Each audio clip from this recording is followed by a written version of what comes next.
Hello everyone, কি অবস্থা সবার? কেমন আছো তোমরা সবাই? আশা করি তোমরা সবাই অনেক ভালো আছো এবং সুস্থ আছো।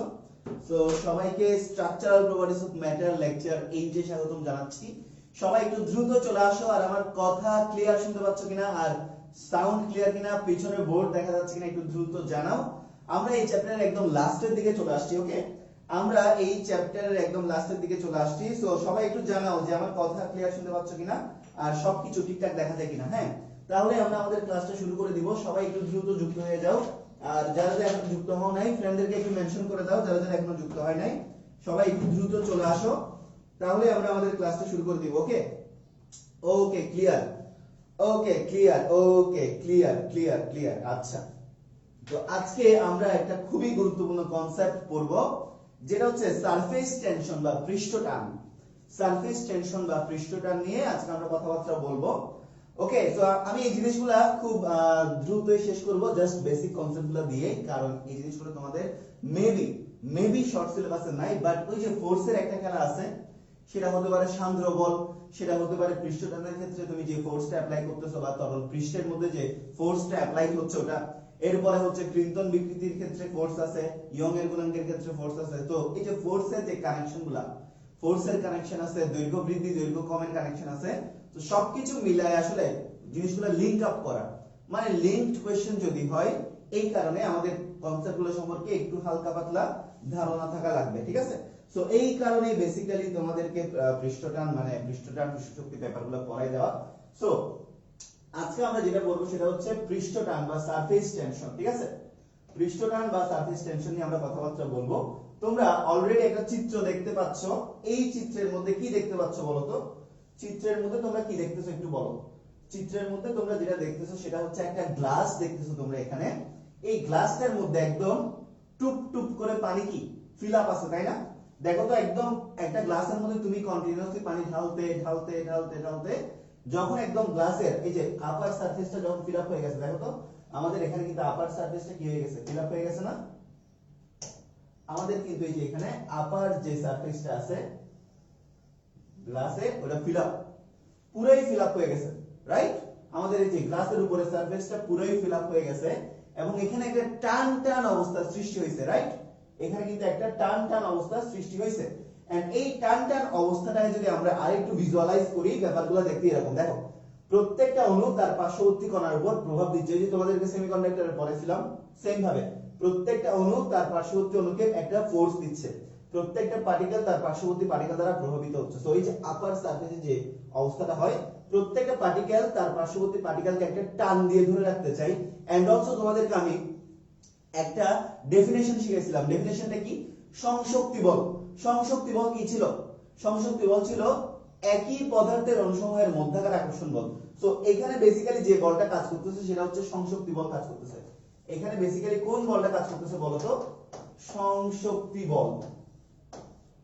সংশক্তি বল কাজ করতেছে, রাইট? এই যে এই সারফেসটার মধ্যে যে উপরে যে সারফেসটা, এটার একটা ভিজুয়ালাইজেশন যদি দেখাই, তাহলে দেখো যে এখানের মধ্যে কোন বলটা কাজ করতেছে? সংশক্তি বল। তো সংশক্তি বল মানে কি? সংশক্তি বল মানে হলো একই পদার্থের অনুসমূহের মধ্যাকার আকর্ষণ বল। ওকে, সংশক্তি বল মানে হলো কি? সংশক্তি বল মানে হলো একই পদার্থের অনুসমূহের মধ্যাকার আকর্ষণ বলটাই হচ্ছে কি সংশক্তি বল। তো সংশক্তি বল তরল পদার্থের মধ্যে যে পার্টিকেলগুলো রয়েছে, ওই পার্টিকেলগুলো নিজেদের মধ্যে যে অ্যাট্রাকটিভ ফোর্স নিয়ে নিজেদেরকে অ্যাট্রাক্ট করে রাখে, ওই অ্যাট্রাকটিভ ফোর্সটাকেই বলা হচ্ছে সংশক্তি বল। ওকে, বা কোয়েসিভ ফোর্স। ওকে, সো এই সংশক্তি বলের কারণেই কিন্তু তরলের পৃষ্ঠটা, তরলের মুক্ত পৃষ্ঠে যতগুলা পার্টিকেলস রয়েছে, প্রত্যেকটা পার্টিকেলস একে অপরকে নিজের দিকে টেনে ধরে রাখে। ওরা একে অপরকে নিজের দিকে টেনে ধরে রাখে। তো এই টানটাই হচ্ছে কি? পৃষ্ঠটান। ক্লিয়ার? সো দেখো, তরলের একটি বিশেষ বৈশিষ্ট্য আছে। তো পৃষ্ঠটান বা surface tension is a special characteristic of liquid. So surface টেনশনটা হচ্ছে লিকুইডের একটা স্পেশাল ক্যারেক্টারিস্টিক। তো দেখো, তরলের একটি বিশেষ বৈশিষ্ট্য আছে, তরলের মুক্ত পৃষ্ঠ টান টান হয়ে থাকে, রাইট? এই যে এখানের মধ্যে তোমরা দেখতে পাচ্ছ, তরলের মুক্ত পৃষ্ঠটা একদম টান টান হয়ে আছে, রাইট? এই যে তরলের মুক্ত পৃষ্ঠ টান টান হয়ে থাকে, আর তরলের এই বিশেষ ধর্মকে তরলের পৃষ্ঠটান বলে। ক্লিয়ার সবার? পৃষ্ঠটান clear?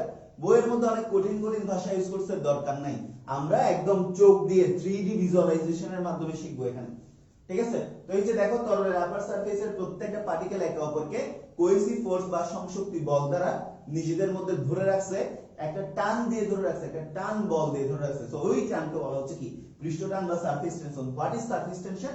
Surface tension is a special characteristic of liquid. সবার ক্লিয়ার কিনা, সবাই বুঝতে পারছো কিনা একটু জানাও। এই জিনিসটা সবার ক্লিয়ার কিনা একটু জানাও, ঠিক আছে? এই জিনিসটা সবার ক্লিয়ার কিনা জানাও। এই জিনিসটা সবার ক্লিয়ার কিনা একটু জানাও। সবার কি ক্লিয়ার? এই জিনিসটা কি সবার ক্লিয়ার? এই জিনিসটা সবার ক্লিয়ার কিনা একটু জানাও তো, সবার ক্লিয়ার কিনা? এই জিনিসটা সবার ক্লিয়ার কিনা একটু জানাও। সবার কি ক্লিয়ার?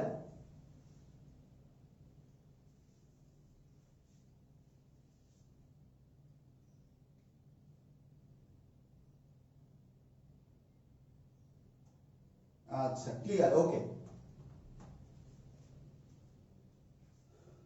ঠিক আছে। তো আমরা চলো সামনের দিকে যাই, আমরা সামনের দিকে যাব। তো আশা করি এটা সবাই বুঝছি, তাই না? এটা আশা করি সবাই বুঝতে পারছি। আচ্ছা আচ্ছা, তো চলো আমরা সামনের দিকে যাই। রিমোট কই, স্লাইড চেঞ্জার, আচ্ছা ঠিক আছে। তো এই যে দেখো টান টান পৃষ্ঠ, এই যে দেখো টান টান পৃষ্ঠটা তোমরা দেখতেই পাচ্ছ। এই যে টান টান পৃষ্ঠ, এই যে টান টান পৃষ্ঠ, এই যে টান টান পৃষ্ঠ। সো এই যে টানটাই হচ্ছে কি আমাদের পৃষ্ঠ টান, মানে তরলের প্রত্যেকটা পার্টিকেল সংশক্তি বল দ্বারা একে অপরকে নিচের দিকে টেনে ধরে রাখছে, এটাই হচ্ছে পৃষ্ঠ টান। ওকে, এটাই হচ্ছে বেসিক্যালি পৃষ্ঠ টান, আর কিছু না। ওকে, তো চলো আমরা সামনের দিকে আগাই। তো পৃষ্ঠ টানের পরীক্ষামূলক প্রমাণটা একটু ভালো করে খেয়াল করো। পৃষ্ঠ টানের পরীক্ষামূলক প্রমাণটা দেখো কি কি করা হচ্ছে। এই ভিডিওটা একটু তোমরা ভালো করে দেখো, ভিডিওটা একটু তোমরা ভালো করে দেখো, ভিডিওটা তোমরা একটু ভালো করে দেখো কি করা হচ্ছে এখানে অ্যাকচুয়ালি, ভালো করে দেখো। তোমরা একটু দেখো ভিডিওটা, এরপর আমি ভিডিওটাকে তোমাদেরকে বুঝাচ্ছি কি করা হয়েছে এখানে। ওকে,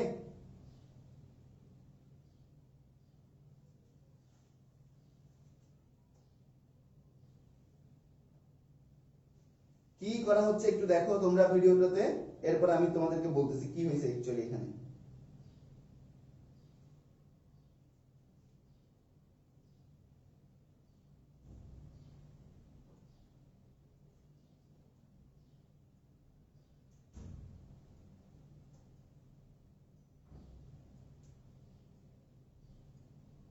কি দেখতে পাচ্ছ তোমরা একটু বলো তো আমাকে, যদি কেউ বুঝে থাকো তোমরা একটু আমাকে বলো কি দেখতে পাচ্ছ তোমরা। যদি এই ভিডিওটা কেউ বুঝে থাকো তোমরা একটু বলো এখানে তোমরা কি দেখতে পাচ্ছ, এখানে কি হচ্ছে, হোয়াট ইজ হ্যাপেনিং হিয়ার, এখানে অ্যাকচুয়ালি কি হচ্ছে বলো তো। কিছু তো বুঝি না, আচ্ছা ঠিক আছে, ভিডিও ভালোভাবে বুঝা, ভিডিও এটাই, ভিডিও এটাই, ঠিক আছে। তো ভিডিও দেখে কিছু না বুঝলে কোনো সমস্যা নাই, আমি তোমাদেরকে বুঝাচ্ছি, ঠিক আছে, আমি তোমাদেরকে বুঝাচ্ছি। দেখো দেখো এটা হচ্ছে একটা রিং, একটা রিংকে একটা সাবানের মধ্যে ডুবানো হলো, এরপর রিংটাকে দেখো, রিংটাকে সাবানের স্বর সহ এখানে রাখা হলো, রিং এর মধ্যে সাবানের স্বর, ওকে জুম করে দেখানো হয়েছে। এরপর একটা সুতা দিয়ে গোলাকার একটা স্বর বানানো হয়েছে, ঠিক আছে। কি করা হইলো, সুতা দিয়ে একটা গোলাকার স্বর বানানো হইলো। এরপর ওই গোলাকার স্বরটাকে এখানে সাবানের ফেনার উপর রাখা হয়েছে, দেখো সাবানের ফেনার উপর রাখা হয়েছে। এরপর এরপরে কি করা হয়েছে দেখো, এরপরে এই যে সুতার ভিতরে কি, সুতার ভিতরে একটা ছিদ্র করে দেওয়া হয়েছে, সাথে সাথে দেখো সুতাটা গোলাকার ধারণ করছে। আরেকটা সুতা রাখা হয়েছে, দেখছো আরেকটা সুতা রেখে যখন ছিদ্র করে দেওয়া হলো গোলাকার হয়ে গেল। এরপর এরকম অনেকগুলা স্বর তুমি যদি বানাও, ব্যাপারটা কি হয়েছে আমি তোমাদেরকে বলি। প্রথমে আমাদের এখানে একটা কি করা হয়েছে, একটা এরকম একটা কি গোলাকার একটা আংটা নেওয়া হয়েছে।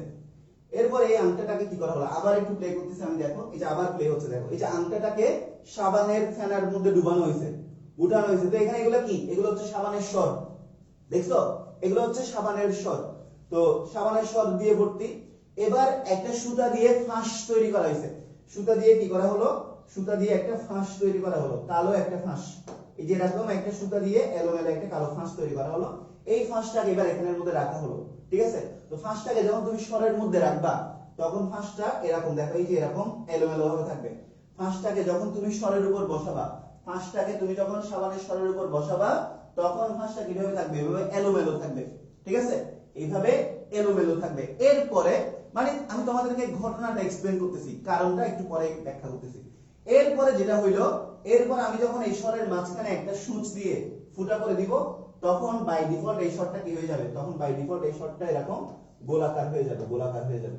দেখছো, এই যে ভালো করে দেখো, যে ঘটনাটা এক্সপ্লেইন করলাম ওটাই হচ্ছে সাবানের ফাঁস নিলাম, স্বর এখানের মধ্যে সাবানের স্বর যুক্ত হইলো, সুতা দিয়ে ফাঁস বানালাম, ফাঁসটা সাবানের স্বরের উপর রাখলাম, এরপর ছিদ্র করে দিলাম মাঝখানে ফুটা করে, দেখো ছিদ্র করে দিলাম, দেখো ছিদ্র করলাম, এরপরে দেখো গোলাকার হয়ে যাবে, এটা স্বরটা আস্তে আস্তে গোলাকার হয়ে যাবে ভিতরে যখন আমি ছিদ্র করে দেব। দেখছো স্বরটা গোলাকার হয়ে গেছে।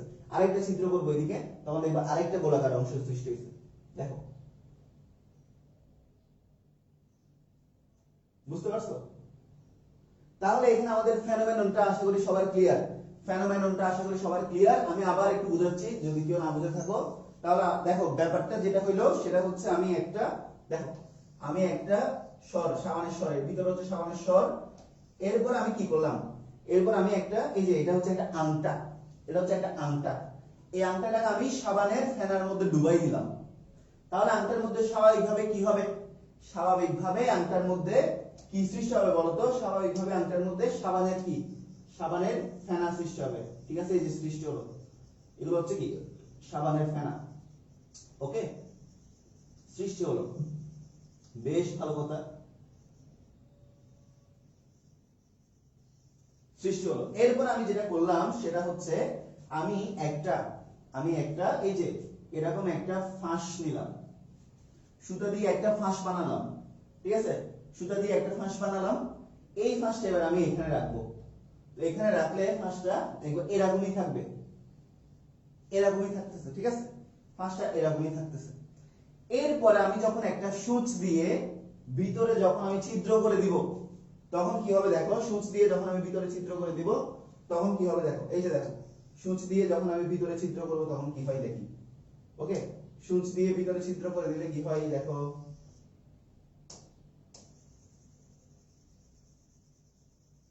একটা সূচ দিয়ে এখন তুমি যখন ভিতরে ছিদ্র করবা তখন ফেনার হয়ে যাবে এরকম গোলাকার, ভিতরে আর কোনো ফাঁস থাকবে না, তখন আর কি বাইরে ফাঁস থাকবে, বাইরে।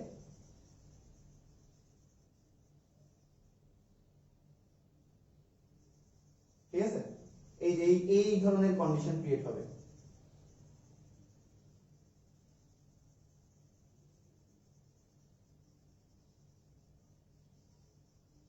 দেখছো, এই যে এই ধরনের কন্ডিশন ক্রিয়েট হলো। ছিল কিরকম, ছিল যখন সাবানের ফাঁস সহ ছিল, সাবানের স্বর সহ ছিল, তখন ফাঁসটা ছিল এলোমেলো। কেন ছিল জানো, কারণ হচ্ছে এই যে এখানের মধ্যে প্রত্যেকটা পয়েন্টে তরল ভিতরে একটা প্রেসার দিচ্ছে, বাইরের তরল ভিতরে একটা প্রেসার, মানে প্রত্যেকটা পয়েন্টে সমান আর বিপরীতমুখী বল কাজ করতেছে। দেখো এখানের তরলটা যেমন এই যে ভিতরের তরলটা যেমন বাইরে একটা প্রেসার দিচ্ছে, বাইরের তরলটা ভিতরে একটা বিপরীতমুখী প্রেসার দিচ্ছে। তো এই ফাঁসের প্রত্যেকটা বিন্দুতে দেখো, এই ফাঁসের প্রত্যেকটা বিন্দুতে ভিতরের তরল বাইরে একটা প্রেসার দিচ্ছে, বাইরের তরল ভিতরে একটা প্রেসার দিচ্ছে। তো সমান আর বিপরীতমুখী প্রেসার অ্যাপ্লাই হওয়ার কারণে, সমান আর বিপরীতমুখী বল প্রয়োগ হওয়ার কারণে ফাঁসটা এরকম এলোমেলো হয়ে যায়।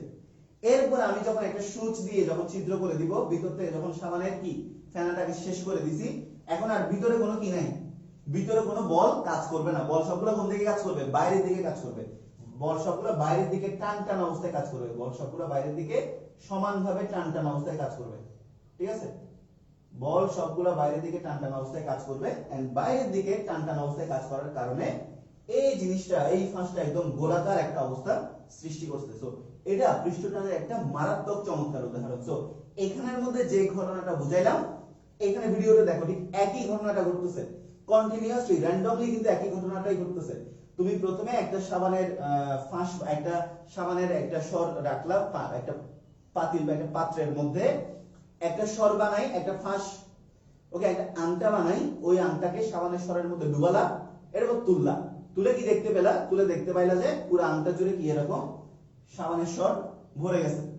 এরপরে তুমি যেটা করলা, একটা সুতার ফাঁস বানালা, ওই ফাঁসটা এবার কোথায়, এই যে সাবানের স্বরের মধ্যে ছেড়ে দিলা। কি হবে, এই স্বরের মধ্যে ভিতর আর বাইরে দুই দিকেই তো কি আছে, সুতার ভিতর আর বাইরে দুই দিকেই কিন্তু এখন স্বর আছে। তো সুতার ভিতর আর বাইরে দুই দিকে কিন্তু ফোর্স অ্যাপ্লাই হবে, বল প্রযুক্ত হবে, মানে ভিতরের স্বরগুলা বাইরের দিকে বল প্রয়োগ করবে, বাইরের স্বরগুলা ভিতরের দিকে বল প্রয়োগ করবে। তো সমান আর বিপরীতমুখী বল প্রযুক্ত হওয়ার কারণে ফাঁসটা এরকম এলোমেলো হয়েছে। এখন তুমি যখন একটা সুচ দিয়ে ফুটা করে দিবা তখন ভিতরের দিকে দেখো কোনো আর কি নাই, ভিতরের দিকে আমার কোনো কি নাই, ফাঁস সর নাই, সাবান নাই, তাহলে ভিতরের দিকে আর কোনো ফোর্সই কাজ করবে না, সব ফোর্স কোন দিকে কাজ করবে, বাইরের দিকে কাজ করবে। তো এই শর্টটা তখন প্রসারিত হয়ে সব দিকে সমানভাবে ফোর্স অ্যাপ্লাই করে ফাঁসটা এখন পিওর একটা সলিড একটা স্ফিয়ার বা সলিড একটা গোলকে কনভার্ট হয়ে গেল। তো এটাই হচ্ছে পৃষ্ঠটানের একটা চমৎকার উদাহরণ। সবার এই জিনিসটা ক্লিয়ার কিনা বলো, ভিজুয়ালাইজেশন করে দেখালাম তো সবাইকে, সবাই ক্লিয়ার, সবাই বুঝতে পারছো কিনা বলো, সবার ক্লিয়ার এখন, এখন সবার ক্লিয়ার কিনা বলো। তাহলে দেখছো পৃষ্ঠটান কি মারাত্মক, কত সুন্দর একটা উদাহরণ দেখলাম তোমাদের চোখের সামনে। তো বুঝতে পারছো কিনা, সবার ক্লিয়ার কিনা বলো, সবাই বুঝতে পারছো কিনা বলো, সবার ক্লিয়ার কিনা, সবার কি ক্লিয়ার?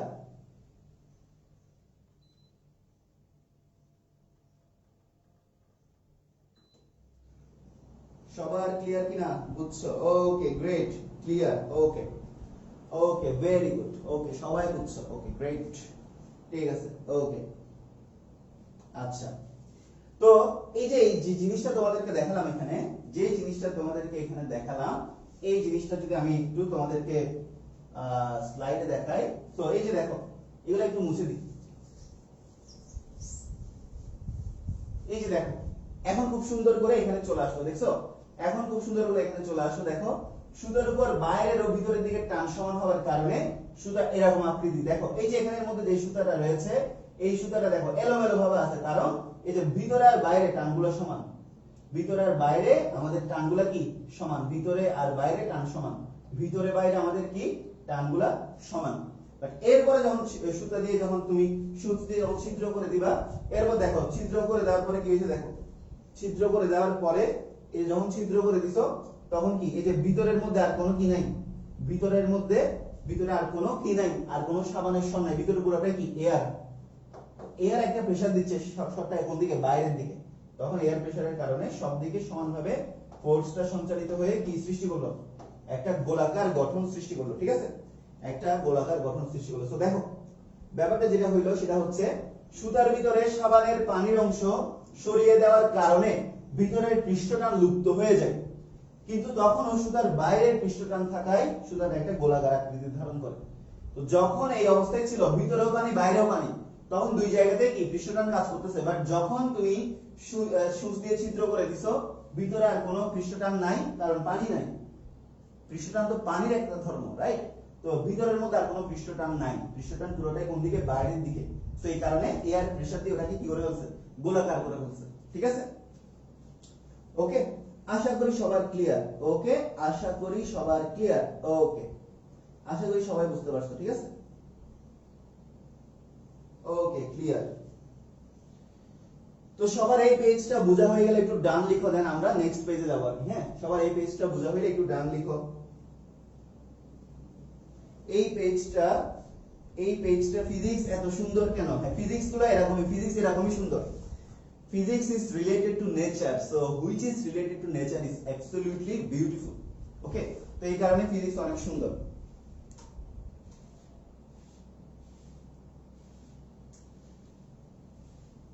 সবার ক্লিয়ার কিনা জানা,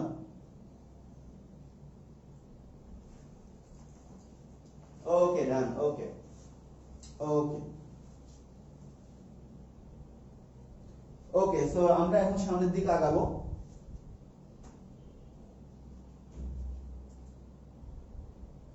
আচ্ছা ল্যাপ্লাসের তত্ত্বগুলো দরকার নাই আপাতত, পৃষ্ঠটানের রাশিমালাটা একটু দেখি, আমরা এখন পৃষ্ঠটানের রাশিমালাটা দেখবো, ঠিক আছে, আমরা এখন কি দেখবো, পৃষ্ঠটানের রাশিমালা। তো দেখো পৃষ্ঠটান কাকে বলে, দেখো তরলের পৃষ্ঠতলে, এটা হচ্ছে তরলের পৃষ্ঠতল, ঠিক আছে, এটা কি, এটা হচ্ছে আমাদের তরলের পৃষ্ঠতল, ওকে।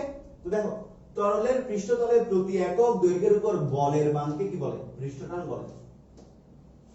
তো সহজ ভাষায় তরলের পৃষ্ঠতলে, এই যে তরলের পৃষ্ঠতলে প্রতি একক দৈর্ঘ্যের উপর তুমি যে কোনো একটা স্পর্শক চিন্তা করতে পারো, তরলের পৃষ্ঠতলে তুমি যে একটা স্পর্শক চিন্তা করতে পারো, তো এদিকে আমার ফোর্স অ্যাপ্লাই হচ্ছে, এদিকেও ফোর্স অ্যাপ্লাই হচ্ছে, দুই দিকে কিন্তু আমার ফোর্স অ্যাপ্লাই হচ্ছে।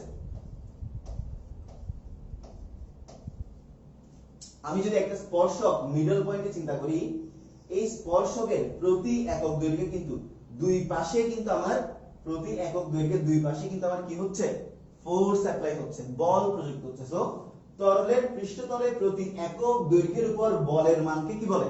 পৃষ্ঠটান বলে। আবার বলতেছি, তরলের পৃষ্ঠতলে প্রতি একক দৈর্ঘ্যের উপর বলের মানকে কি বলে? পৃষ্ঠটান বলে। আচ্ছা ফাইন। তো এখন দেখো, এখন হচ্ছে আমরা দেখতে পাচ্ছি এই যে দেখো এখানের মধ্যে আমি দেওয়ার আগে দিয়ে দিল অলরেডি, এই যে এফ এর ভ্যালুগুলো দিয়ে দিল, ফোর্সের ভ্যালু দেখতে পাচ্ছ, এই যে ফোর্সগুলো দিয়ে দিছে। আমি আগে দেখালাম এই যে এটা যদি তুমি একটা স্পর্শক যদি চিন্তা করো, এই পাশেও ফোর্স অ্যাপ্লাই হচ্ছে, এই পাশেও ফোর্স অ্যাপ্লাই হচ্ছে, ঠিক আছে? এই পাশেও ফোর্স অ্যাপ্লাই হচ্ছে, এই পাশেও ফোর্স অ্যাপ্লাই হচ্ছে। তো এই দিকের একটা সেগমেন্ট আছে না, তো যেহেতু প্রতি একক দৈর্ঘ্য বলছে, তো এই সেগমেন্টে গোলাকার সেগমেন্টটাকে তুমি একটা লম্বা তার হিসেবে চিন্তা করলে এটা দৈর্ঘ্য L, এদিকে সেগমেন্টটাকে তুমি একটা লম্বা তার হিসেবে চিন্তা করলে এটার দৈর্ঘ্য হচ্ছে L।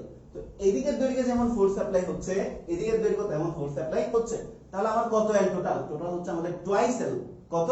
Total twice L। দেখো আমার এটা যদি আমি একটা স্পর্শক ধরি, এই স্পর্শকের প্রতি একক দৈর্ঘ্যে কিন্তু আমার এইদিকেও ফোর্স অ্যাপ্লাই হচ্ছে, এই পাশেও কিন্তু ফোর্স অ্যাপ্লাই হচ্ছে। তো আমি এই পাশের সেগমেন্টটাকে যদি গোলাকার অংশ না ধরে, যেহেতু প্রতি একক দৈর্ঘ্য, তো এই জিনিসটার দৈর্ঘ্য তুমি মেজার করতে পারো। L ইকুয়াল হচ্ছে কি? পাই আর। আবার এদিকের দৈর্ঘ্য তুমি মেজার করতে পারো, L ইকুয়াল পাই আর, দুইটা মিলে টুয়াইস পাই আর, একটা বৃত্ত। তো এদিকের দৈর্ঘ্যটা আমি L ধরলাম, এদিকের দৈর্ঘ্যটা আমি L ধরলাম, তাহলে কত? Twice L। তাহলে টুয়াইস L দৈর্ঘ্যে আমাদের প্রযুক্ত বল কত? F। ওকে, তাহলে আমরা বলতে পারি যে টুয়াইস L দৈর্ঘ্যে প্রযুক্ত বল হচ্ছে কত? F, তাই না? আমরা বলতে পারি না টুয়াইস L দৈর্ঘ্যে প্রযুক্ত বলটা F? তাহলে আমাদের একক দৈর্ঘ্যে প্রযুক্ত বল কত? তাহলে বলো তো আমাদের একক দৈর্ঘ্যে প্রযুক্ত বল কত? একক দৈর্ঘ্যে প্রযুক্ত বল হচ্ছে F by twice L, right? তো একক দৈর্ঘ্যে যে প্রযুক্ত বল এটাকেই কি বলে? এটাকেই তো পৃষ্ঠটান বলে। তাহলে আমরা বলতে পারি T ইকুয়াল কত? F বাই কত? Twice L। তো একক দৈর্ঘ্যে যে প্রযুক্ত বলটা ওটাকেই কি বলা হয়? একক দৈর্ঘ্যে প্রযুক্ত বলকে বলা হয় পৃষ্ঠটান। সো T ইকুয়াল কত? F by twice L। Clear কিনা? সবার ক্লিয়ার কিনা একটু বলো। সবার ক্লিয়ার কিনা বলো। সবার ক্লিয়ার? একক দৈর্ঘ্যে প্রযুক্ত বলটা হচ্ছে আমাদের টুয়াইস L। সবার ক্লিয়ার কিনা বলো তো? সবার কি ক্লিয়ার? সবাই কি বুঝতে পারছি? সবার ক্লিয়ার কিনা বলো। সবার ক্লিয়ার কিনা বলো। আবার বলতেছি, দেখো আমি একটা তরলের পৃষ্ঠ চিন্তা করলাম, তার মিড পয়েন্টে একটা স্পর্শক চিন্তা করলাম, ঠিক আছে? এই স্পর্শকের প্রতি একক দৈর্ঘ্যে যে ফোর্সটা অ্যাপ্লাইড হবে ওটাই হচ্ছে আমাদের সারফেস টেনশন বা পৃষ্ঠটান। তো নট দ্যাট শুধু এই পাশেই ফোর্স অ্যাপ্লাই হবে, নট দ্যাট শুধু এই পাশেই ফোর্স অ্যাপ্লাই হবে, একটা তরলের পৃষ্ঠে সব দিকেই ফোর্স অ্যাপ্লাই হবে। তো আমি যদি মিড পয়েন্টে একটা স্পর্শক বা একটা টেনজেনশিয়াল কনসিডার করি, আমার এই পাশে একটা লেন্থ আছে, এই পাশে একটা লেন্থ আছে, তো এই পাশের লেন্থকে L, এই পাশের লেন্থকে L, total length twice L, আর ফোর্স অ্যাপ্লাই হচ্ছে আমাদের F। তাহলে টুয়াইস L দৈর্ঘ্যে আমাদের কতটুকু ফোর্স অ্যাপ্লাই হচ্ছে? F পরিমাণ। তাহলে একক দৈর্ঘ্যে কতটুকু? F by twice L। So F by twice L, এই যে T ইকুয়াল হচ্ছে কত? F by twice L। T equal F by twice L। এখন clear? Okay clear, okay clear. So এই জিনিসটা যদি তোমাদেরকে একটু স্লাইডের মধ্যে দেখাই, এই জিনিসটা তোমাদেরকে যদি একটু স্লাইডে দেখাই, তাহলে দেখো তাও চলে আসবে। তো দেখো, ঠিক আছে? তো চলে আসলো, দেখো F by twice L। Okay, পৃষ্ঠটান T equal F by small l, L মানে কি? দুই দিকেই আছে, তার মানে twice L, F by twice L। সবাই একটু লিখে নাও, লেখা শেষ হলে ডান লিখো। সবাই একটু লিখে নাও, এন্ড লেখা শেষ হলে একটু ডান লিখো। সবাই একটু লিখে নাও। ওকে, সবাই একটু কষ্ট করে লিখে ফেলো, এন্ড লেখা শেষ হলে ডান লিখো, then we will go to the next slide. Okay, সবাই লিখা হলে একটু ডান লিখো। সবার লেখা হইলে একটু ডান লিখো, ঠিক আছে?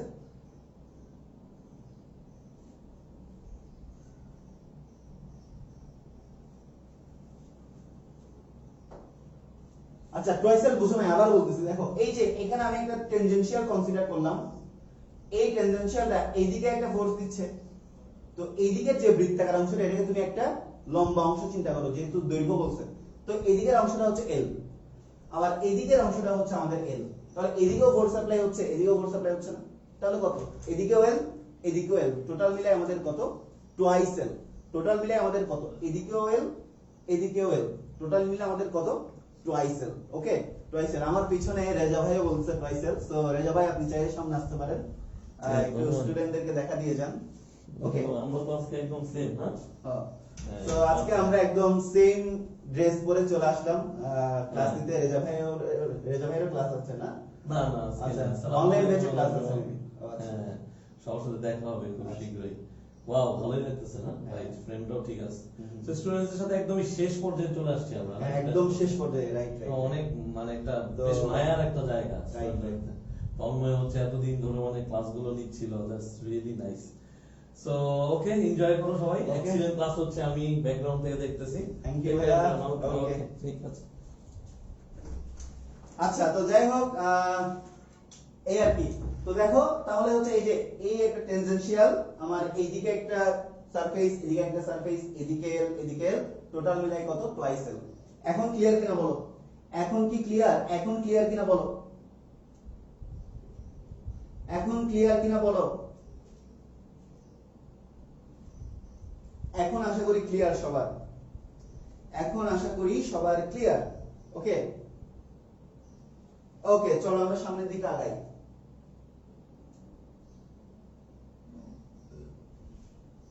তো এই যে দেখো এখানে কি দেখতে পাচ্ছি আমরা? আমরা পৃষ্ঠটান দেখতে পাচ্ছি। আচ্ছা বলো তো, পৃষ্ঠটান একটা স্কেলার নাকি ভেক্টর রাশি? তো সবসময় মাথায় রাখবো আমরা, পৃষ্ঠটান হচ্ছে একটা স্কেলার রাশি। ওকে, পৃষ্ঠটান হচ্ছে কি? পৃষ্ঠটান হচ্ছে একটা স্কেলার রাশি। ঠিক আছে, পৃষ্ঠটান হচ্ছে একটা স্কেলার রাশি। স্কেলার রাশি। ওকে, তো টি ইকুয়াল কত? টি ইকুয়াল হচ্ছে কত? f বাই কত? টুয়াইস এল। দেখো পৃষ্ঠটান টি ইকুয়াল কত? f বাই টুয়াইস এল। তো f এর একক কত? নিউটন। টুয়াইস এল এর একক কত? মিটার। তো নিউটন পার মিটার। ওকে, পৃষ্ঠটানের ইউনিট হচ্ছে কি? এসআই ইউনিট কি? Newton per metre. পৃষ্ঠটানের এসআই ইউনিট হচ্ছে নিউটন পার মিটার। তো ডিমেনশন বা মাত্রাটা কি? মাত্রা। ওকে, সো আমরা মাত্রাটাও বের করতে পারি চাইলে। চলো মাত্রাটা বের করি। দেখো টি ইকুয়াল কত? টি ইকুয়াল হচ্ছে f বাই কত? টুয়াইস এল। ওকে, তো দেখো f এর ভ্যালু কত? f ইকুয়াল f এর মাত্রা কত মানে বল ml t ইনভার্স 2 আর টুয়াইস এল। টুয়াইস এল মানে কি? l l এর একক কত? l। ওকে, তো l l কাটা যায়, তাহলে আর কত থাকে? mt inverse 2। So mt inverse 2। তো পৃষ্ঠটানের মাত্রা হচ্ছে কি? পৃষ্ঠটানের মাত্রা হচ্ছে আমাদের mt ইনভার্স 2। ঠিক আছে, পৃষ্ঠটানের মাত্রা কি? mt inverse 2। ওকে, এই যে দেখো এটা অ্যাকচুয়ালি mt ইনভার্স 2, এটা অ্যাকচুয়ালি mt ইনভার্স 2। আশা করি সবাই বুঝতে পারছো। ঠিক আছে, এটাই হচ্ছে অ্যাকচুয়ালি mt ইনভার্স 2। ওকে, পৃষ্ঠটানের ডাইমেনশনটা হচ্ছে কত? mt inverse 2। mt inverse 2। Clear সবার? আশা করি সবার ক্লিয়ার। আশা করি all of you are clear. So এখানে দেখো, এখানে surface tension of some liquids at 20 degree centigrade. So এখানে আমাদের 20 ডিগ্রি সেন্টিগ্রেড টেম্পারেচারে সারফেস টেনশনের ভ্যালুগুলো দেওয়া আছে। HT মানে হচ্ছে surface tension. Surface tension of some liquids at 20 degree centigrade, সবগুলা ভ্যালুর সাথে tan ইনভার্স 3 মাল্টিপ্লাই হবে। সবগুলা ভ্যালুর সাথে tan ইনভার্স 3 কি হবে? মাল্টিপ্লাই হবে। সো দেখো কার্বন ডাই অক্সাইডের সারফেস টেনশন কত? 1.16 ইনটু tan ইনভার্স 3। ইথারের surface tension 16 into tan inverse 3, অ্যালকোহলের 21 ইনটু tan ইনভার্স 3, ইথানলের 22.7 into tan inverse 3 and so on, এভাবে চলতে থাকবে। সো পানির সারফেস টেনশনটা একটু মাথায় রাখবা। তো 20 ডিগ্রি সেন্টিগ্রেড তাপমাত্রায় পানির সারফেস টেনশন হচ্ছে 72.7 into tan inverse 3। 20 degree centigrade তাপমাত্রায় পানির সারফেস টেনশন হচ্ছে 72.7 ইনটু tan ইনভার্স 3। ক্লিয়ার সবার? সবার ক্লিয়ার কিনা বলো? ক্লিয়ার কিনা বলো? সবার কি ক্লিয়ার? সবাই বুঝতে পারছো কিনা বলো? সবাই কি বুঝতে পারছো? সবার ক্লিয়ার কিনা বলো? সবার ক্লিয়ার কিনা বলো?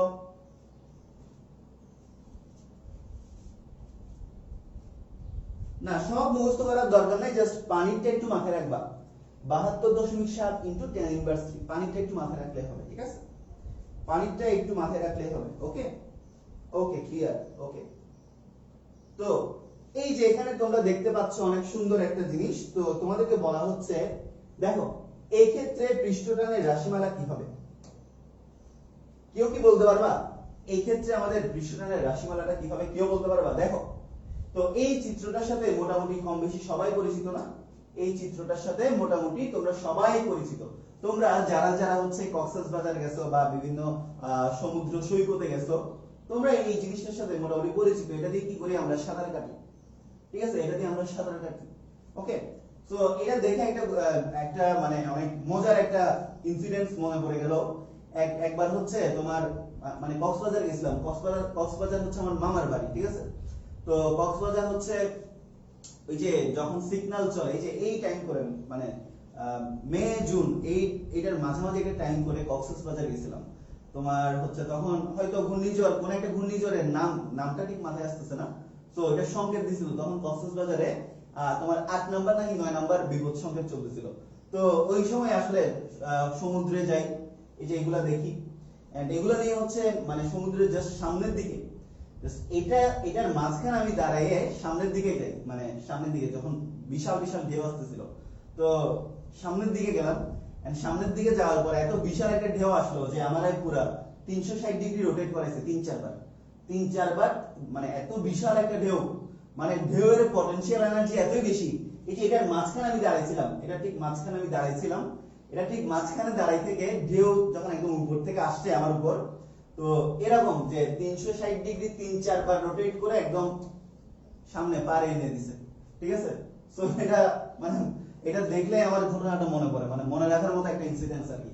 যে এই যে ইয়েগুলো নিয়ে সুইমিং বলগুলো নিয়ে গেছিলাম, মাঝখানে ছিলাম, ঢেউ আসতেছিল, আমি ঢেউ দেখে আমি ভাবছিলাম যে ঢেউয়ের উপরে খুব সুন্দর করে একটা মানে একটা চার্মিং একটা মোমেন্ট হবে, বাট জিনিসটা যেটা হইলো এটা খুবই মানে জঘন্য অবস্থা হয়ে গেল। মানে ঢেউয়ের এতই পটেনশিয়াল এনার্জি ছিল যে আমার 360 ডিগ্রিতে 3-4 বার রোটেট করে একদম পার এনে দিছে, বুঝছো?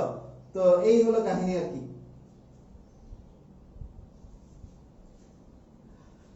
ওকে, সো তোমাদের সাথে শেয়ার করলাম ব্যাপারটা। যাই হোক, তো এখন কথা হচ্ছে এই যে এই টিউবগুলার, এই সুইমিং টায়ার বলো বা টিউব বলো, এটার পৃষ্ঠটানের রাশিমালা কি হবে? এই সুইমিং টিউব বা টায়ারের পৃষ্ঠটানের রাশিমালা কত? পয়েন্ট টু বি নোটেড, এটার বাইরেও পানি আছে, ভিতরেও কিন্তু পানি আছে। দেখো, এই সুইমিং টায়ারের বাইরেও পানি আছে, ভিতরেও কিন্তু পানি আছে, তাই না? তোমাকে বলা হচ্ছে এই সুইমিং টায়ারের পৃষ্ঠটানের রাশিমালা কত? কে বলতে পারবা? দুইখানে কিন্তু পানি আছে। আচ্ছা, ইস্তিয়াকুদ্দিন মিলাদ বলেছো আমাদের কক্সবাজার সমুদ্র সৈকতে অনেক আছে। হ্যাঁ, তো কক্সবাজার হচ্ছে আমার মামার বাড়ি। তো কক্সবাজার একদম মেইন টাউনে গোলদিঘির পার মামার বাড়ি। তো হয়তো চেনার কথা, কক্সবাজারে যারা আছো চেনার কথা। তো একটা সময় কক্সবাজারে বহুবার যাওয়া হয়েছে, এখন আর ভালো লাগে না যাইতে যাইতে, ঠিক আছে? আচ্ছা, যাই হোক, ওকে, তো এখন আমাকে বের করতে হবে যে এই ক্ষেত্রে পৃষ্ঠটানের রাশিমালা কত। সো দেখো, এই টায়ারের ভিতরেও পানি আছে, এই টায়ারে আবার বাইরেও পানি আছে, তাই না? তাহলে আমি যদি এটা সেন্টার চিন্তা করি, আমার এটা একটা রেডিয়াস, আবার আমার এটা আরেকটা রেডিয়াস, রাইট? এটা একটা রেডিয়াস, এটা হচ্ছে ইনার রেডিয়াস, এটা হচ্ছে আমার ইনার রেডিয়াস, আর এটা হচ্ছে আমার আউটার রেডিয়াস। এই রেডিয়াসেও পানি আছে, এই রেডিয়াসেও কিন্তু পানি আছে। ওকে, সো এই ক্ষেত্রে আমার পৃষ্ঠটানের রাশিমালাটা কি হবে? তো দেখো, এই ক্ষেত্রে আমাদের ভিতরে যে ইনার রেডিয়াস এটা হচ্ছে কত? এটা হচ্ছে আর আই। ভিতরের যে রেডিয়াস এটা কত? ভিতরের রেডিয়াসটা হচ্ছে আমার আর আই, ঠিক আছে? যেখানে পানি ছিল আর আই, আর বাইরের রেডিয়াসটা হলো আর এফ, মানে রেডিয়াস ইনিশিয়াল আর radius final. Okay, R not ধরলাম। ওকে, এই যে ভিতরের রেডিয়াসটাকে ধরলাম আমি আর আই, বাইরের রেডিয়াসটাকে ধরলাম আর নট। সো এই ক্ষেত্রে আমাদের পৃষ্ঠটানের রাশিমালাটা কি হবে? এই ক্ষেত্রে আমরা সবাই জানি যে টি ইকুয়াল কত? টি ইকুয়াল এফ বাই এল। এটা হচ্ছে স্মল এল। যখন একটা পুরো গোলক ছিল তখন এল সমান কত? টুয়াইস এল ছিল। এখন কত হবে বলতো? এখন যেটা হবে সেটা হচ্ছে এই যে এলটা আমাদের কয়টা এলে বিভক্ত হয়েছিল? এই যে স্মল এলটা কয়টা এলে? স্মল এল এবং দুইটা এলে বিভক্ত হইতো না? তো এই যে এখন হচ্ছে আমাদের এটা একটা, এই দৈর্ঘ্যটা কত? এই পরিধিটা মাপতে হবে একবার, আবার এই পরিধিটা একবার মাপতে হবে, মানে আমাদের দুইটা পরিধি মাপতে হবে। নরমালি আমি এল সমান কত লিখছিলাম আগে? এল সমান লিখছিলাম কত? টুয়াইস এল, রাইট? এল সমান কত লিখছিলাম? টুয়াইস এল লিখছিলাম। যখন একটা সারফেস ছিল, মিডলে একটা আমি কি ধরছি? স্পর্শক ধরে, দুই দিকে আমার ফোর্স অ্যাপ্লাই হচ্ছে, এল প্লাস এল, টুয়াইস এল। তো এখন কিন্তু আমার ভিতরে একটা, পুরোটাই হচ্ছে ভিতরে একটা গোলক, বাইরে আরেকটা গোলক, দুইটার মধ্যে পানি আছে। তো একটা হচ্ছে এল আর এল। তো গোলকের ক্ষেত্রে এল কত? একটা গোলকের দৈর্ঘ্য তুমি কখন মেজার করতে পারবা? যখন তুমি তার পরিধি মেজার করবা। একটা গোলকের দৈর্ঘ্য তুমি কখন মেজার করতে পারবা? যখন তুমি তার পরিধিটা মেজার করবা। সো এই যে এখানে দেখো, এই যে একটা এল, এই যে ভিতরে যে গোলকের পরিধি কত? এই ভিতরের গোলকের পরিধি হচ্ছে টুয়াইস পাই আর আই, আর বাইরের গোলকের পরিধি হচ্ছে আমার টুয়াইস পাই আর নট। তো এই যে twice pi R I plus twice pi R not F pi. So that is the equation of surface tension for this swimming tire. সবার clear কিনা বলো? সবার কি clear? L plus L twice L. So এই ক্ষেত্রে এটা হচ্ছে ভিতরের ছোট গোলকের জন্য L, আর এটা হচ্ছে বাইরের বড় গোলকের জন্য L, কারণ ভিতরেও পানি ছিল বাইরেও পানি ছিল, রাইট? তো এই যে দুইটার ক্ষেত্রে L, একটার জন্য হচ্ছে আমার পরিধিটা কত? L, আর বাইরের গোলকের বাইরের পরিধিটাই হচ্ছে L। তো পরিধি কিভাবে মেজার করব? ব্যাসার্ধ দেওয়া আছে twice pi R not. Simple হিসাব। সবার ক্লিয়ার কিনা বলো? সবার ক্লিয়ার কিনা বলো? সবার কি ক্লিয়ার? সবাই বুঝতে পারছো কিনা একটু জানাও। সবার ক্লিয়ার কিনা?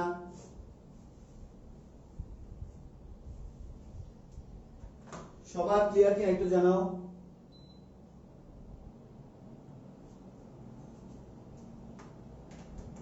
ক্লিয়ার? আচ্ছা ক্লিয়ার, ওকে ওকে ক্লিয়ার,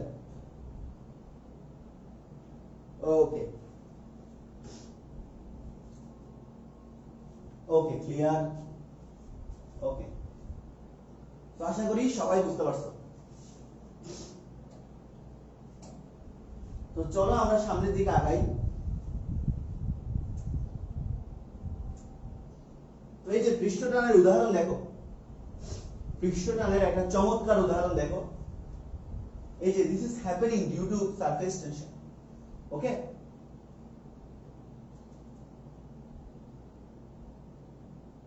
তো এটা এখানে কি হচ্ছে বলো তো? কি হচ্ছে বলো? পৃষ্ঠটানের উদাহরণ তোমরা চোখের সামনে দেখতে পাচ্ছ। আরো কয়েকটা উদাহরণ দেখি, চলো আরো কয়েকটা উদাহরণ দেখো। এই যে পানির উপর যখন পোকা হেঁটে যাচ্ছে, এই যে দেখো সারফেস টেনশনের প্রকৃষ্ট উদাহরণগুলো দেখো, সারফেস টেনশনের প্রকৃষ্ট উদাহরণগুলো দেখো। এই যে পানির অবনমিত হয়ে যাওয়া, পানি এভাবে অবনমিত হয়ে গেছে, বাট ভিতরে পাগুলা ঢুকে যায় না কেন? কারণ পানির সারফেস গুলা নিজেদেরকে ধরে রাখছে। এরপর দেখো পানির উপর সূচ ভাসতেছে, কখনো কি চিন্তা করছো সূচটা কেন ভিতরে যায় নাই? কারণ পানির মধ্যে সংশক্তি বল নিজেদের মধ্যে এতই বেশি যে ওরা নিজেদের যে টানটা এটা ধরে রাখছে বলে সূচটা ভিতর দিকে যায় না। এটা পৃষ্ঠটানের ফলে সম্ভব। তো দেখো, যদিও এখানে সূচের ঘনত্বটা পানির ঘনত্বের চাইতে বেশি, ওকে, যদিও ডুবে যাওয়ার কথা, বাট এই যে পৃষ্ঠটান এখানে হচ্ছে আমার সংশক্তি বলটা এতই বেশি যে ডুবে যায় নাই। এরপর দেখো পাতার উপর শিশির কণার গোলক হয়ে থাকা। এই যে এই সুন্দর সুন্দর জিনিসগুলো তোমরা দেখতে পাও because of physics, because of surface tension. মানে পানি সবসময় একটা সর্বনিম্ন ক্ষেত্রফলে থাকতে চাই। তো সর্বনিম্ন এই পৃথিবীতে যত ক্ষেত্রফল আছে সবচেয়ে মিনিমাম ক্ষেত্রফল হলো গোলাকার, সবচেয়ে মিনিমাম ক্ষেত্রফল হলো কি? গোলাকার। So this happens due to surface tension, okay. এগুলা শুধুমাত্র সারফেস টেনশনের কারণে পসিবল হয়, ঠিক আছে? এগুলো শুধুমাত্র কিসের কারণে পসিবল হয়? সারফেস টেনশনের কারণে পসিবল হয়। তো পাতার উপর শিশির কণার গোলক হয়ে থাকা, পানির উপর পোকার হেঁটে যাওয়া, এগুলো সবগুলো হচ্ছে কি? পৃষ্ঠটানের উদাহরণ, ওকে। সো আশা করি সবাই বুঝতে পারছো এগুলো, আশা করি সবাই তোমরা বুঝতে পারছো এগুলা। তো আমরা একটু সামনের দিকে যাব। এরপর দেখো বৃষ্টির ফোঁটা গোলক হয়ে পড়ার কারণ কি? তো কখনো কি চিন্তা করছো যে বৃষ্টির ফোঁটাটা কেন গোলাকার হয়ে পড়ে? বৃষ্টির ফোঁটা তো এভাবেই পড়ে, তাই না? তো কখনো কি চিন্তা করছো যে বৃষ্টির ফোঁটাটা কেন গোলাকার হয়ে পড়ে? Because of surface tension. পানি সবসময় কিসে থাকতে চাই? একটা মিনিমাম এরিয়াতে থাকতে চাই। তো মিনিমাম এরিয়াটা হচ্ছে কি? আমাদের গোলাকার। তো এই জন্য বৃষ্টির ফোঁটাটা এভাবে গোলাকার হয়ে পড়ে। তো কখনো খেয়াল করলে দেখবা যে তুমি যদি একটা ইনজেকশনের সিরিঞ্জ নাও, এটা ধরো একটা ইনজেকশনের সিরিঞ্জ, ওকে, এখানে লম্বা একটা সুই রাখছো, তুমি ধরো এখানের মধ্যে এই সিরিঞ্জের ভিতর ধরো পানিতে ভর্তি, ওকে, এই সিরিঞ্জে ধরো তুমি পানিতে ভর্তি করে রাখছো, সিরিঞ্জের ভিতর ধরো পানি ভর্তি আছে, ওকে, সিরিঞ্জের ভিতর ধরো পানি ভর্তি, তুমি যদি এদিকে ফোর্স অ্যাপ্লাই করো তখন কি হবে জানো, এই যে পানিটা আসবে না, এভাবে গোল হয়ে বের হয়ে আসবে সুইচের মুখে পানিটা একদম, তুমি যদি একটু একটু করে পানি বের করে দেখতে পাবা যে সুইচের মুখের মধ্যে পানিটা একদম গোল হয়ে বেরিয়েছে। হোয়াই? কখনোই চিন্তা করছো পানিটা গোল হয়ে কেন বের হয়? Because of surface tension. Surface tension বা পৃষ্ঠটান পানিকে সব সময় নিজেদের মধ্যে ধরে রাখতে চায়, একটা সর্বনিম্ন ক্ষেত্রফল হইলেও ধরে রাখতে চাই। তো এই সর্বনিম্ন ক্ষেত্রফলটা হচ্ছে আমাদের গোলাকার। তো এই কারণে আমাদের গোলাকার হওয়ার কারণে কিন্তু আমাদের সুইচের মুখে যে পানিটা বের হয়ে আসে সেটা গোলাকার, বৃষ্টির ফোঁটা গোলাকার হয়ে পড়ে। ক্লিয়ার? এই কারণে কিন্তু আমাদের বৃষ্টির ফোঁটাটা বা সুইচের মুখের মধ্যে যে পানির ফোঁটাটা এগুলো গোলাকার হয়ে পড়ে। ঠিক আছে? তো এই আর কি।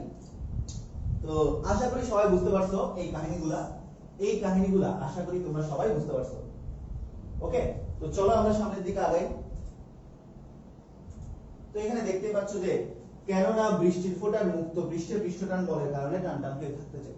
বৃষ্টির ফোঁটার মুক্ত পৃষ্ঠটান বলের কারণে টান টান হয়ে থাকতে চাই, আর ক্ষেত্রফল সর্বাপেক্ষা কম রাখতে চাই।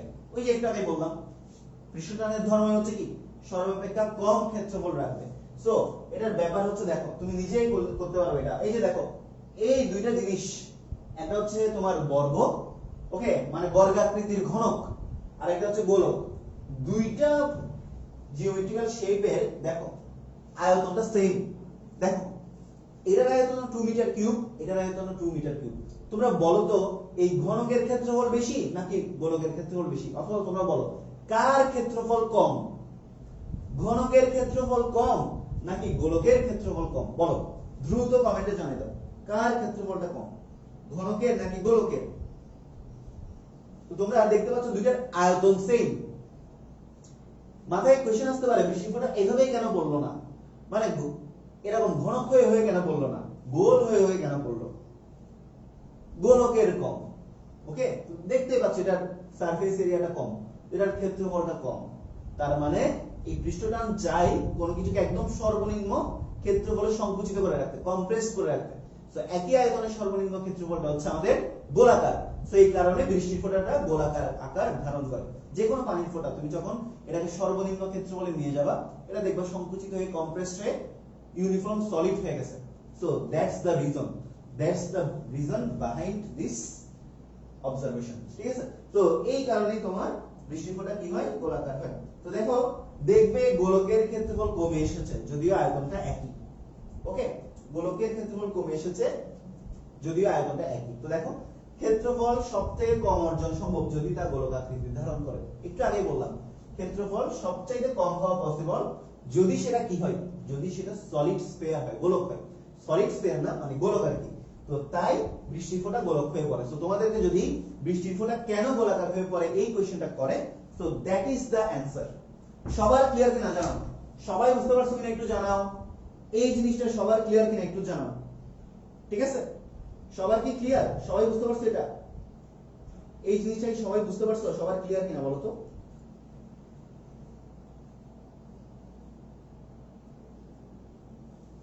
সবার ক্লিয়ার কিনা বলো?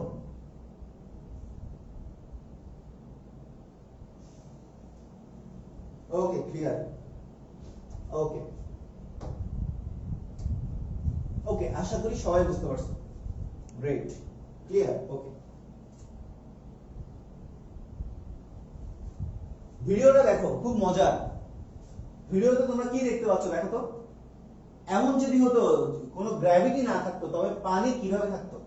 তো দেখো যদি আমরা জিরো গ্র্যাভিটিতে চলে যাই তাহলে পানি কিভাবে থাকতো তার একটা উদাহরণ। আজকে তোমরা এই ক্লাসটা করার পর আজকে তোমরা ইউটিউবে গিয়ে লাইফ অফ অ্যাস্ট্রোনটস সার্চ করবা, মানে মহাকাশ লাইফ ইন স্পেস। ইউটিউবে সার্চ করবা, লিখে দিচ্ছি আমি তোমাকে। ইউটিউবে যাবা, ইউটিউবে গিয়ে সার্চ করবা লাইফস্টাইল ইন স্পেস, এটা সার্চ করবা। ইউটিউবে গিয়ে লাইফস্টাইল ইন স্পেস এটা সার্চ করলে চলে আসবে যে মহাকাশ যানে ওরা কিভাবে বাস করে। মহাকাশ যানে কোনো গ্র্যাভিটি নাই, এটা পৃথিবী পৃষ্ঠ থেকে অনেক হাজার হাজার হাজার কিলোমিটার উপরে। ঠিক আছে? লক্ষ লক্ষ কিলোমিটার উপরে মহাকাশটা। তো বিশেষ করে যে আমাদের নাসা থেকে যে মহাকাশযানটা পুরো পৃথিবীকে মানে দেখাশোনা করে আর কি, মানে মহাকাশযানে যে নভোচারীরা থাকে এরা পৃথিবী থেকে লক্ষ লক্ষ কিলোমিটার উপরে থাকে। এন্ড ওখানে আমাদের জিরো গ্র্যাভিটি, ওখানে আমাদের কোনো গ্র্যাভিটি নাই, ওখানে আমাদের গ্র্যাভিটি হচ্ছে কত, ওখানে আমাদের গ্র্যাভিটি হচ্ছে জিরো। এন্ড ওখানে তুমি নিজেও ভাসতে পারবা, পাখির মতো ভাসতে পারবা। ওখানে তুমি যদি এই কলমটা এভাবে ধরে ছেড়ে দাও, কলমটা এইভাবে, এই যে ধর এটা মনে করো যে আমার হাতে এখানে ধরো নাই, কলমটা এভাবে থেকে যাবে। তুমি যদি পানির কতগুলো পানি এভাবে হাতে ধরে যদি এভাবে ছিটকাই দাও, দেখবে যে পানি সবগুলা ছিটকানো পানিগুলা মানে ভেসে আছে। So that is possible when we stay in zero gravity। আমরা যখন জিরো গ্র্যাভিটিতে চলে যাবো। এই যে মানুষটা দেখো, এই মানুষটা দেখো একটা পানির ফোঁটাকে, জ্যান্ত একটা পানির ফোঁটাকে খেয়ে ফেলতেছে। এন্ড তোমরা একটু ভালো করে খেয়াল করলে দেখবা যে পানির ফোঁটাটা ভাসতেছে, পানির ফোঁটাটা একদম জলজ্যান্ত ভাসতেছে। এটা ম্যাজিক না, এটা ট্রু। কখন? যখন আমরা স্পেস শিপে চলে যাব, যখন আমরা মহাকাশযানে চলে যাব, যখন আমরা জিরো গ্র্যাভিটিতে চলে যাব, এভরি সিঙ্গেল থিং সবকিছুই ভাসতে থাকবে। এই যে দেখো, এই যে ভাসমান পানির কণাটা খাই ফেলতেছে, এটা কিন্তু পসিবল, এটা কিন্তু ম্যাজিক না। এটা তখনই সম্ভব যখন আমরা স্পেসে যাব, যখন আমরা স্পেসে ট্রাভেল করব, তখন কিন্তু এই ইনসিডেন্টস গুলো হওয়া পসিবল। সো এই যে গোলাকার জিনিসটা হইলো, পানি যে গোলাকার রয়ে গেল, এটা কিসের কারণে পসিবল হইলো? পৃষ্ঠটান, সারফেস টেনশন। ক্লিয়ার? সবার ক্লিয়ার কিনা বলো? পানির ফোঁটা বা জ্যান্ত হয় নাকি? আরে বেটা, পানির অপর নামই তো জীবন, ঠিক আছে? তো যার অপর নাম জীবন তার জ্যান্ত হওয়ার দরকার, সে নিজেই জ্যান্ত, ঠিক আছে? তো আমার বিশুদ্ধ পানি হইতে হবে, ঠিক আছে? দূষিত পানি হইলে তো আবার পানির অপর নাম মরণ হয়ে যাবে। তো এই হলো আর কি অবস্থা। তো দেখো, এর পুরোটাই হচ্ছে মুক্ত পৃষ্ঠ। আবার মুক্ত পৃষ্ঠ মানে এই যে দেখো, পানির ফোঁটাটা পুরোটাই একটা মুক্ত পৃষ্ঠ না, মুক্ত সারফেস না? এর সাথে কি আর অন্য কোনো সারফেসের লেনদেন আছে? নাই। তো তাই এখানে পুরোটাই মুক্ত পৃষ্ঠ। আবার মুক্ত পৃষ্ঠ মানেই পৃষ্ঠটান কাজ করবে, ক্ষেত্রফল কমাইতে চাইবে, আর ক্ষেত্রফল কমাইলে গোলক আকার ধারণ করবে। ওকে, এগুলো কখন পসিবল? সারফেসে পসিবল। সো তোমরা আজকে ইউটিউবে লাইফস্টাইল ইন স্পেস দিয়ে সার্চ করবা, চলে আসবে, তো দেখতে পারবা। এন্ড একটু চিন্তা করে দেখো যে ওইখানে ওয়াশরুমে যাওয়া কতটা ডিফিকাল্ট। চিন্তা করতে পারো স্পেসের মধ্যে ওরা কত কষ্ট করে ওয়াশরুমে যায় জানো? দেখতে পাবা, ইউটিউবে সার্চ করো, দেখতে পাবা যে ওয়াশরুম কিভাবে করে ওরা।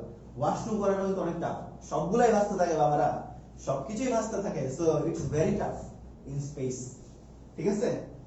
সো সাবধান, কখনো কিন্তু কেউ মহাকাশযানে যায় না, বিপদে পড়বা।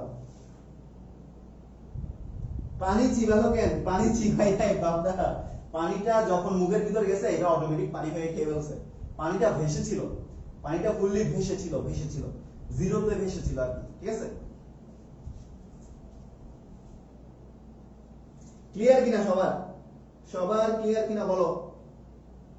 পানি কি জেলির মতো থাকে? নট দ্যাট, জেলি না, ওই পানিটাই ভাসতে থাকে। সবকিছু, each and every single thing will be floating when we go in zero gravity. You can be floated when you will go zero gravity. তুমি নিজেও ভাসতে পারবা, যদি তুমি জিরো গ্র্যাভিটিতে যাও তুমি নিজেই ভাসতে পারবা, ঠিক আছে? আচ্ছা, আশা করি সবার ক্লিয়ার, আশা করি সবাইকে বুঝাইতে পারছি, তাই না?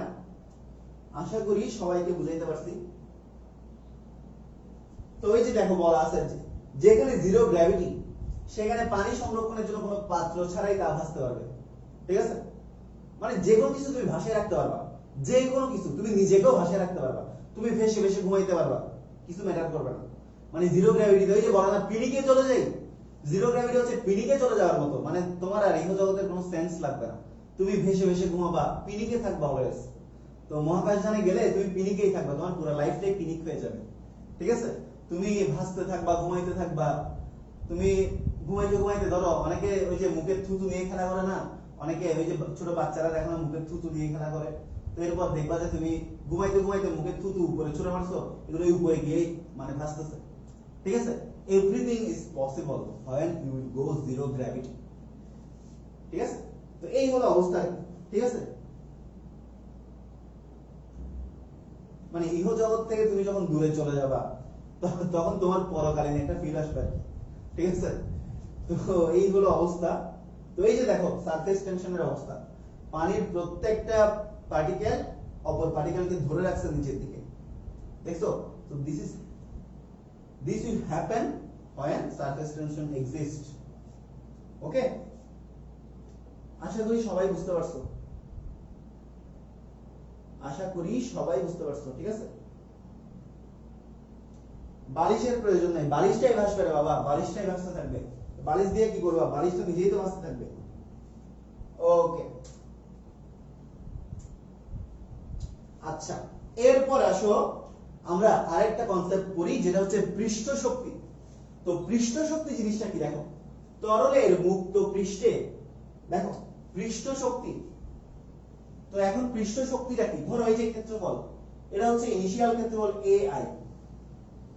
তুমি যদি এই ক্ষেত্রফলটা আরেকটু বাড়াইতে চাও তাহলে কি করতে হবে, আরেকটু বাড়াইতে হবে। ধরো বাড়াইলাম, বাড়াইটা কি করে দিলাম, এ এফ করে দিলাম, ঠিক আছে। ইনিশিয়ালি ছিল এ আই, বাড়াই করে দিলাম এ এফ।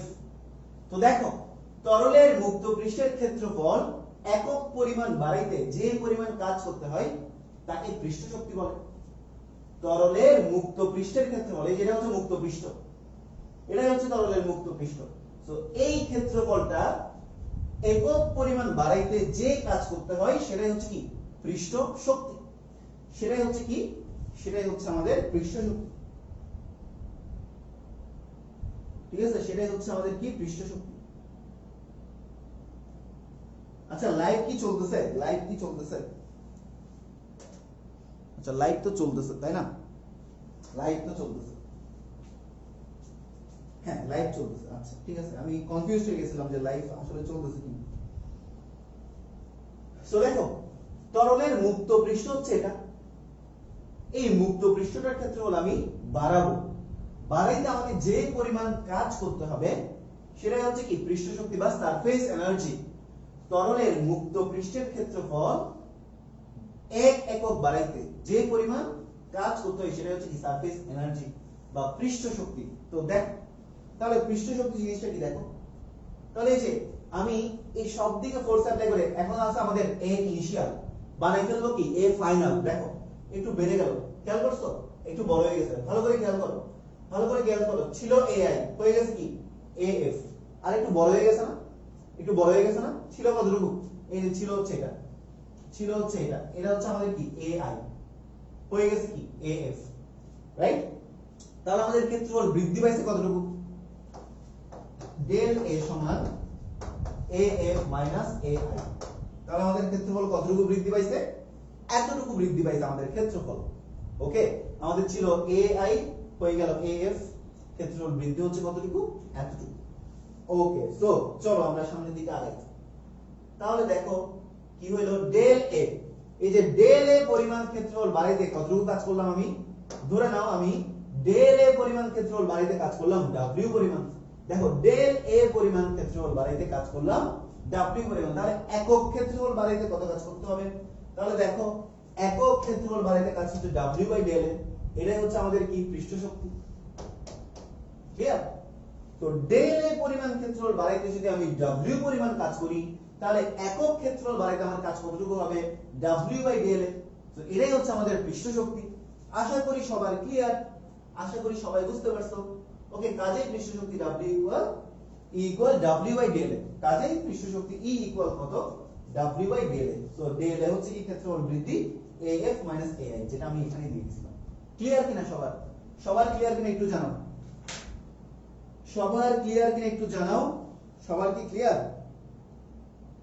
সবার ক্লিয়ার কিনা বলতো, সবাই বুঝতে পারছো কিনা?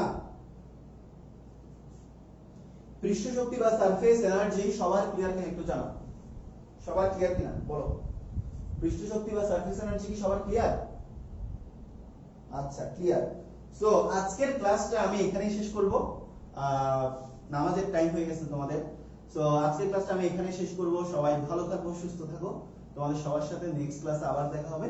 তো হোপফুলি আমার আর 3টা অথবা 4টা ক্লাস তোমরা পাবা, then I will be ended. Okay, তো সবাই ভালো থাকো, সুস্থ থাকো, সবাইকে গুড আফটারনুন, দেখা হবে নেক্সট ক্লাসে। ধন্যবাদ সবাই।